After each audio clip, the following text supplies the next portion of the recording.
Este vídeo é um oferecimento da Amazon, onde você encontrará todos os livros ambientados no universo das crônicas, bem como os mais incríveis produtos relacionados às crônicas, a Game of Thrones e a House of the Dragon, sempre com os melhores preços. Para conferir, basta clicar nos primeiros links na descrição abaixo. Comprando através deles, você estará me ajudando a produzir diariamente e tornando o MGF cada vez mais forte.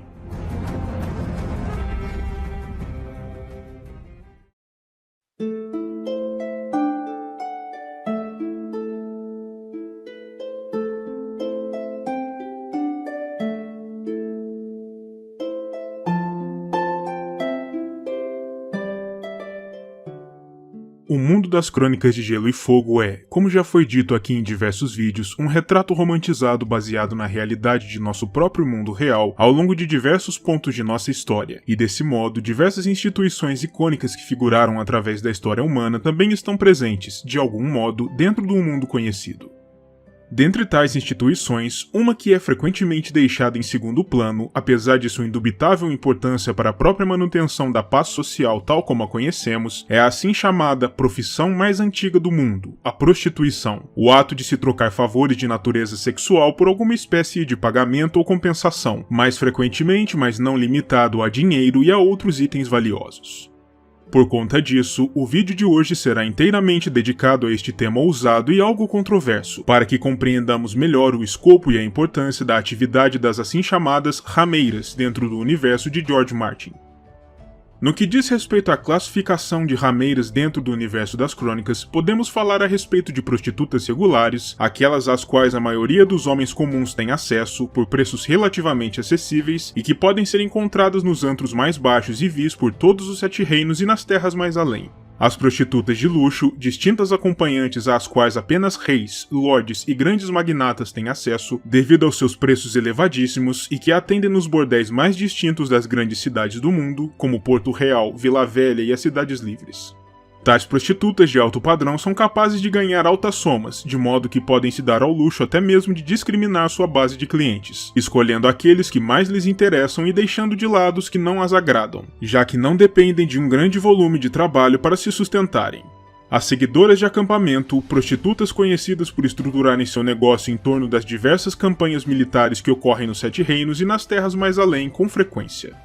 Elas são conhecidas por acompanharem os exércitos em suas marchas, drenando os soldados de seus pagamentos e, após cada matança, pilhando seus cadáveres de todos os valores antes de continuarem adiante, com os bastardos nascidos dessas relações a reboque, algumas das mais miseráveis criaturas existentes. Quando uma dessas seguidoras se decide por se unir de forma constante a um só soldado, por sentimento ou conveniência, a terminologia mais comum para se referir a ela nessa situação é esposa de acampamento. Existe ainda a categoria de prostitutas escravizadas, sempre vinculadas a um bordel ou patrono em especial, cujos ganhos são sempre redirecionados aos seus senhores, e que trabalham, tal como outros escravos, em troca de sustento direto, podendo ser punidas de forma cruel caso não façam aquilo que seus donos desejem. Tais prostitutas escravas são, naturalmente, um fenômeno exclusivo de Essos, já que ao menos de maneira superficial e oficial, a escravidão é um fenômeno proibido e inexistente em Westeros. De fato, as únicas figuras no continente que poderiam ser comparadas de algum modo às prostitutas escravas são as esposas de saldos nascidos no ferro, capturadas durante saques e forçadas a se submeterem aos seus captores, mas diferentemente de uma escrava tradicional, tais esposas não estão disponíveis para outros homens, e não podem ser compradas ou vendidas, pois não são tidas como objetos, e sim como espólios de guerra. Quando homens mais escrupulosos ou mais sensíveis desejam se referir a prostitutas, o eufemismo mais comum nos 7 reinos é a expressão lavadeiras, mulheres que acompanhavam homens a diversos cantos sem uma função ou motivação muito clara, mas ainda assim mantendo um mínimo verniz de respeitabilidade. Ainda assim, as prostitutas em Westeros, mesmo as mais bem-sucedidas, são sempre tidas como uma classe na base da sociedade, gozando de pouco ou nenhum respeito junto aos outros membros da sociedade Westerosi, ainda que muitos dos distintos homens que as desprezem em circunstâncias normais sejam usuários frequentes de seus serviços. É considerado profundamente indigno que o senhor de boa índole, oriundo do sangue de uma nobre casa, seja visto frequentando os antros de prostituição, mesmo que isso seja algo tremendamente comum. Na prática, espera-se de fato apenas que os senhores de mais respeitabilidade mantenham tais atividades bem ocultas da sociedade respeitável, o que explica, por exemplo, a existência de diversas passagens ocultas que conduzem aos aposentos do bordel de Chataia, um dos mais procurados pelos altos nobres da corte na capital, e também que reneguem de forma veemente os bastardos gerados a partir de conjunção com rameiras, ainda que, sob debaixo dos panos, mantenham-se tais bastardos e não permitam que o fruto de seu sangue passe por dificuldades, em conformidade com os caminhos tortuosos da honra senhorial. No outro extremo do espectro, temos como um bom exemplo de bordel ordinário a Casa de Rameiras em Vila Toupeira, o único assentamento existente à sombra da muralha, próximo a Castelo Negro. Apesar de seus votos que pregam o celibato, é frequente que os irmãos negros frequentem tal bordel, sempre que conseguem escapar de seus postos na muralha durante algum tempo, para praticar aquilo que chamam, através de um eufemismo comum, de escavar tesouros enterrados, se referindo às putas do bordel, uma vez que, tal como acontece com a maior parte do restante da vila, a maior parte do bordel em Vila Toupeira se localiza em cavidades e galerias escavadas por sob o chão, e apenas um pórtico com uma lamparina vermelha se projeta para cima da superfície, assinalando a entrada do estabelecimento. Em termos estritos, a punição por tal transgressão dos votos deveria ser a execução, mas devido ao caráter generalizado da prática, os oficiais da patrulha costumam fazer vista grossa para essas escapadas, pois se dispusessem a punir todos os homens que tomassem parte nelas, a muralha seria guardada quase que apenas por fantasmas.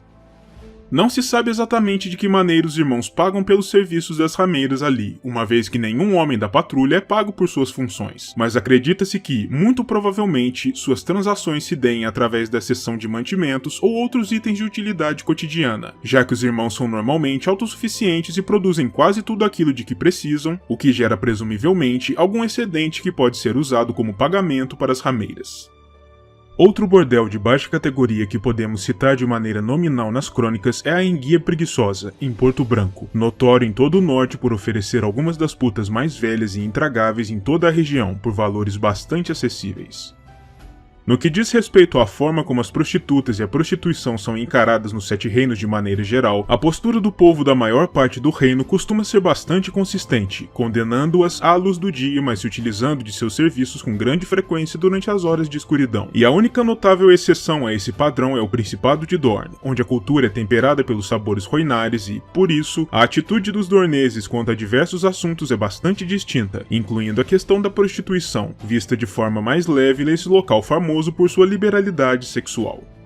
Durante a data religiosa conhecida como Dia da Donzela, donzelas de alto nascimento são reunidas nos septos por todo o reino, para enrolar guirlandas de pergaminho branco, acender velas nas bases das estátuas da donzela e para cantar canções de imaculada pureza em honra a esse aspecto do sete.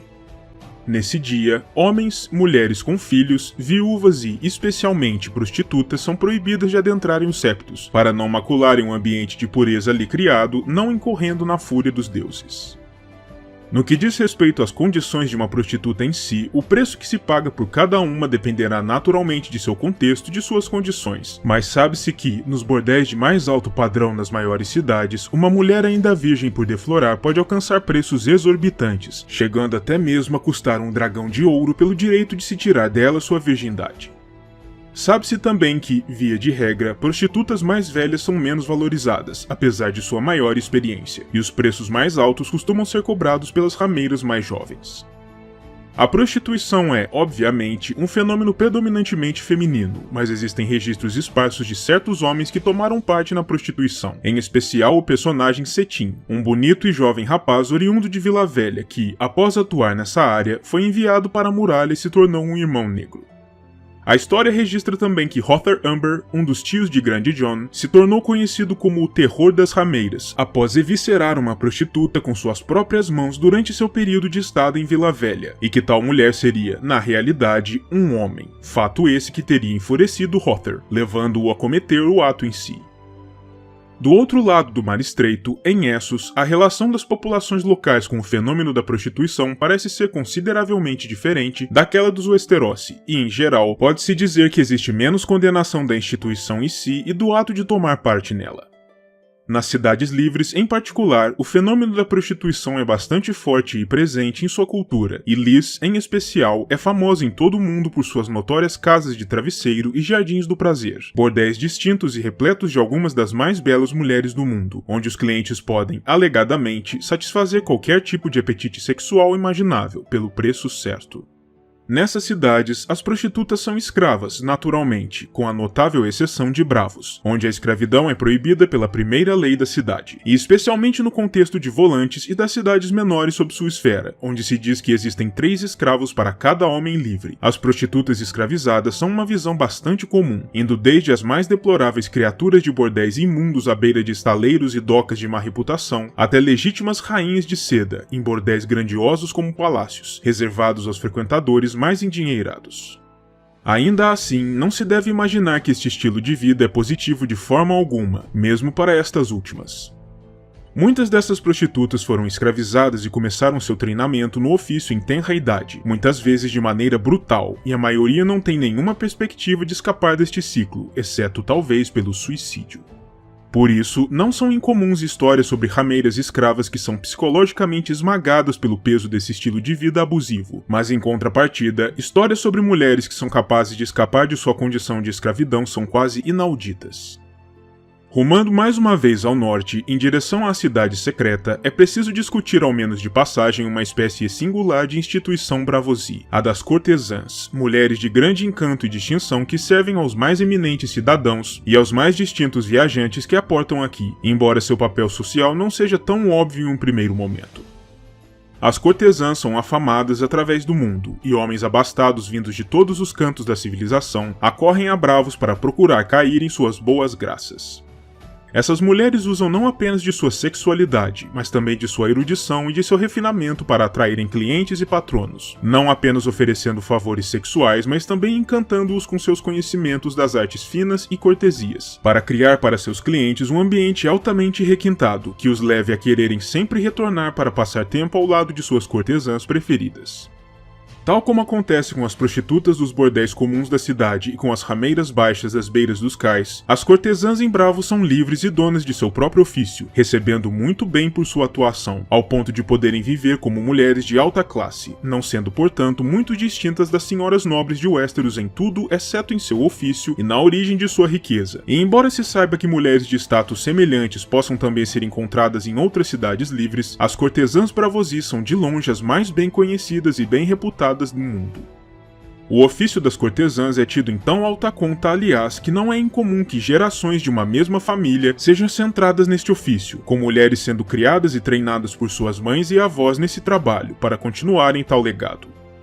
Os nomes verdadeiros das cortesãs não são sempre conhecidos pelo público em geral, e é mais comum que sejam conhecidas por uma espécie de título, como o Cisne Negro, a Senhora de Véu, a Rainha Sereia, a Sombra da Lua e a Poetisa, dentre outros tantos nomes floreados.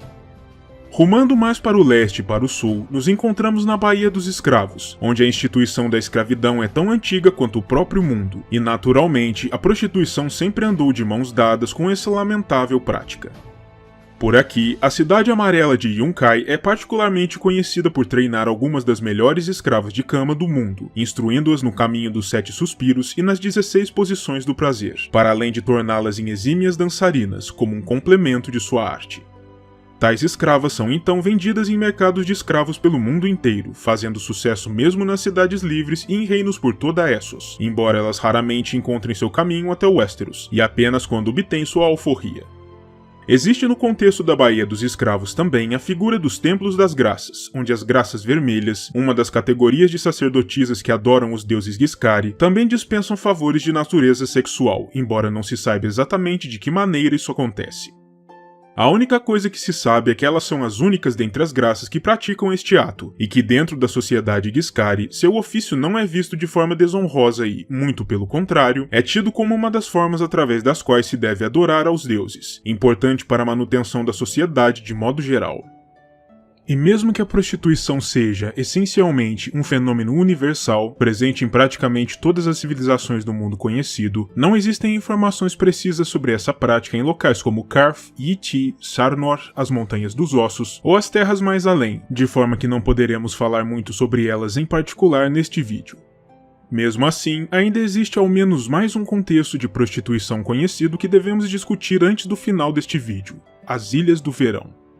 Os Ilhéus do Verão, tal como os Dorneses, são notórios em todo o mundo por sua visão mais liberal e menos rígida da vida, e por isso mesmo, a prostituição dentro do contexto deste arquipélago é vista não apenas como algo de que não se deva ter vergonha, mas sim como algo sagrado, tal como acontece com as Graças Vermelhas na Baía dos Escravos.